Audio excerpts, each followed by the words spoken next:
not really about romance lang. It talks about family, it talks about friends. A future with no goodbyes. Hello? Maganda po. Love? Dapat panoorin natin. Di man araw-araw na nakangiti. Kilig! Tila nasa roller coaster ride ang feels na naramdaman ng mga nakapanood na ng much-anticipated film na Hello, Love Again na showing na sa more than 600 cinemas nationwide simula ngayong araw. Bukod sa fans na all out ang suporta kina Alden Richards at Catherine Bernardo, star-studded din ang premiere night kagabi. Napakaganda po, sarap pagmahal.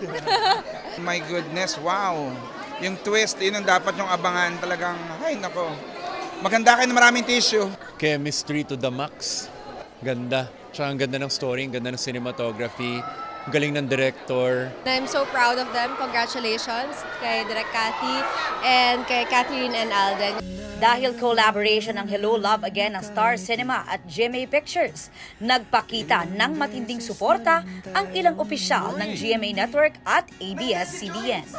Present si GMA Senior Vice President Attorney Annette Gozon Valdez. This is one of the best movies I've ever seen in my life. Yun lang masasabi ko. Ang ganda-ganda niya. It entertained me from start to finish. It was a roller coaster of emotions. Lahat mafe-feel dito. Tapos talagang lalabas kang may luha pero may ngiti.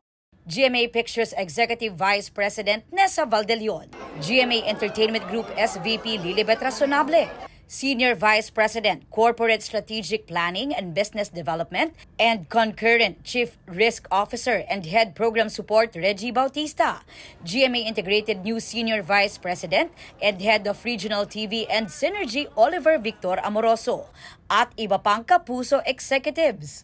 Dumating din ang mga executive ng ABS-CBN. After ipalabas ang pelikula, naging emosyonal pa sina Kath and Alden na mahigpit na nagyakapan. Nagkaroon din ng midnight screening sa ilang piling sinehan.